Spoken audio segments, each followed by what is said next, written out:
இன்றே டவுன்லோட் செய்து உங்கள் ஃபேவரட் ஷோக்களை என்ஜாய் பண்ணுங்க. எனக்கு இப்பதான் சந்தோஷமா இருக்கு. சந்தோஷமா இருக்கா? இது மாமாக்கு பணம் கொடுத்தது இல்லையா? இல்ல, டியூஷன் எடுக்கிறதுனால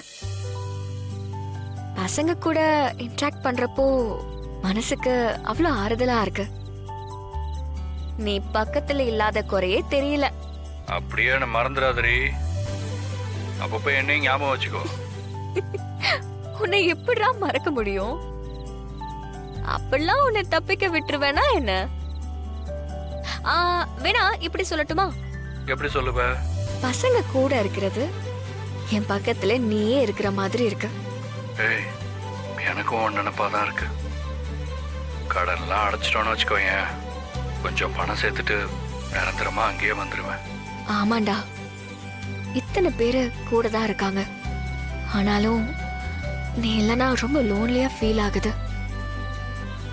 உனக்கு பிசினஸ் பண்ற அளவுக்கு பணம் சேர்ந்ததும் வந்துரு, இங்க ஏதாவது பண்ணிக்கலாம். என்னோட மனசும் ஒரு பக்கம் அப்படிதான் சொல்லுது, இன்னொரு பக்கம் நிறைய பணம் சேர்த்துட்டு போகணும்னு சொல்லுது. பார்க்கலாம் என்ன நடக்குதுன்னு. எனக்கும் அதே குழப்பம்தான். அப்பா முன்னாடி நாமளும் மனுஷங்களா நின்னு காட்டணும். ஆனா அதே சமயத்துல உன்னை பிரிஞ்சு இருக்கிறதும் கஷ்டமா தான் இருக்கு. பார்க்கலாம் என்ன நடக்குதுன்னு. தனா, அப்புறம் டேய்,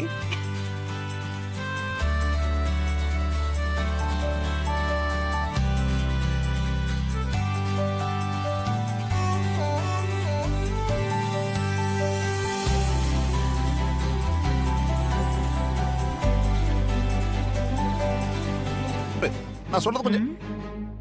ஐயோ, என்ன புருஷன் பொண்டாட்டி ரெண்டு பேரும் ஜோடியா எங்க கிளம்பிட்டீங்க?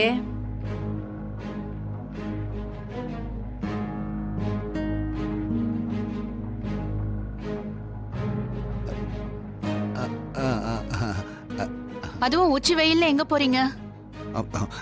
கேக்குறாங்கல்ல, சொல்லு. என்ன நீ, என்ன விஷயம்?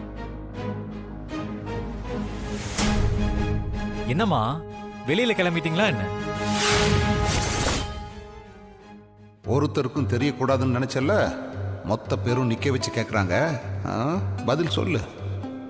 அத்தையும் மாமாவும் ஏதோ முக்கியமான வேலையா போறாங்க. போகும்போது எங்க போறீங்கன்னு கேக்கலாமா?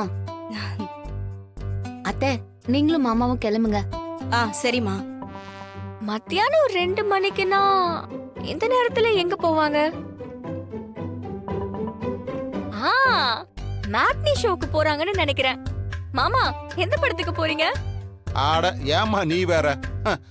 நாங்களாவது சினிமாவுக்கு போறதாவது, இவளுக்கு அந்த அளவுக்கெல்லாம் ரசனை கிடையாது.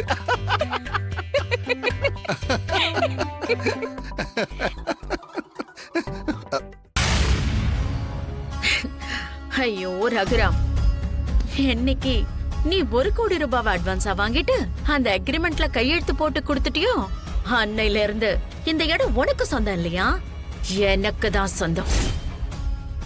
என்ஜினியர் மேடம், யோ இங்க வாயா. சொல்லுங்க மேடம். என்னையா இது? என் கண்ணு முன்னாடியே இந்த போர்டை புடிங்கி வீசுங்க. Okay madam. யோ, 2 பேரும் இங்க வாங்கயா, இந்த போர்டை தூக்கி அந்த பக்கமா போடுங்கயா.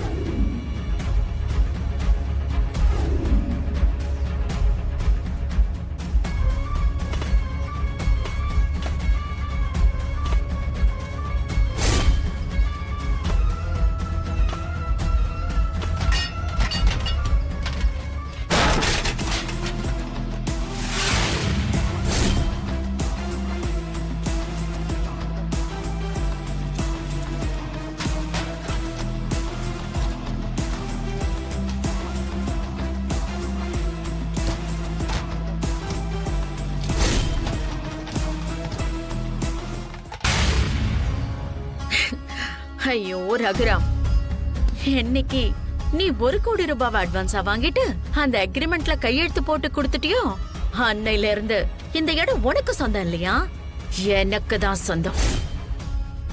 என்ஜினியர் மேடம், யோ இங்க வாயா. சொல்லுங்க மேடம். என்னையா இது? என் கண்ணு முன்னாடியே இந்த போர்டை புடிங்கி வீசுங்க. Okay madam.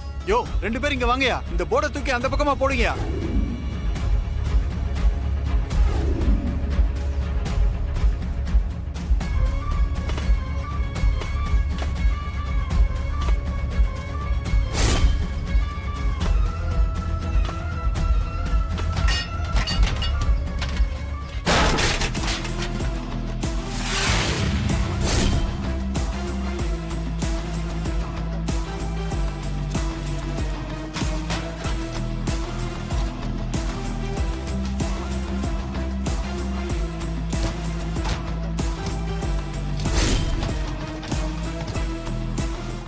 மாயா, பெரியம்மா யார் இவங்க?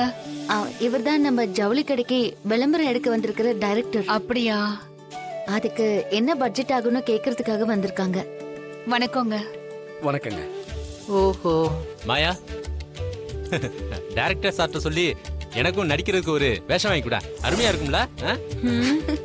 அதுக்கு என்ன சித்தப்பா, கொடுத்துட்டா போகுது.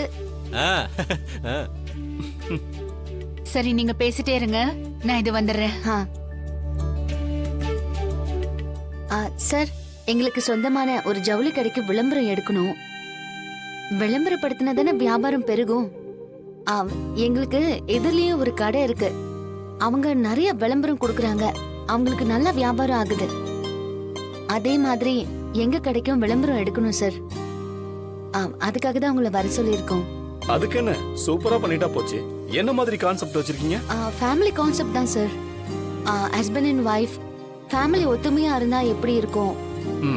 ஆட்லயும் ஃபேமிலி கான்செப்டா? ஆமா சார். அதுக்கு எவ்வளவு செலவாகும்? ஆர்டிஸ்டா யார புக் பண்ண போறோம்? முதல்ல உங்க கான்செப்ட் படி என்னென்ன கேரக்டர்ஸ் இருக்காங்க அத சொல்லுங்க. அது கடையோட முதலாளி, எடுத்துக்கங்க. அப்புறம் அவரோட மனைவி, அப்புறம் சீரியல் ஆர்டிஸ்ட் போட்டுக்கலாமா? போட்டுக்கலாம் சார். ஜூனியர் ஆர்டிஸ்டுங்களுக்கு ஏஜென்ட் இருக்காங்க, ஆர்டிஸ்டுக்கு மேனேஜர் இருக்காங்க. மேனேஜரை வர சொல்றேன், யார் வேணுமோ நீங்க செலக்ட் பண்ணுங்க. சரிங்க சார். அதெல்லாம் சரி சார். பட்ஜெட் எவ்வளவு ஆகும்?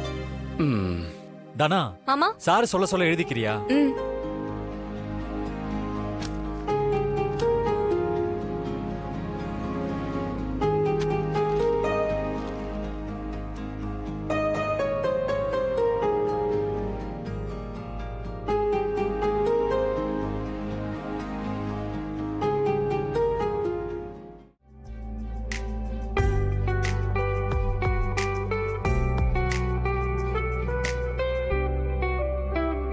அப்புறம் எடிட்டிங், பேக்ரவுண்ட் மியூசிக், இதெல்லாம் போஸ்ட் ப்ரொடக்ஷன் ஒர்க். அதுக்கு நம்ம செப்பரேட்டா பே பண்ணணும். நாங்க ஆசைப்பட்ட விஷயத்துக்காக இன்னும் ஒரு அடி கூட எடுத்து வைக்கல. ஆனா அதுக்குள்ள கடையில சரக்கை இறக்கி விளம்பரம் பண்ணி வியாபாரத்துல முன்னேறிடலான்னு பாக்குறீங்க. மாடர்ன் ரைஸ் மில் ஆரம்பிச்சு நாங்க உங்களையும் தாண்டி போவோம்.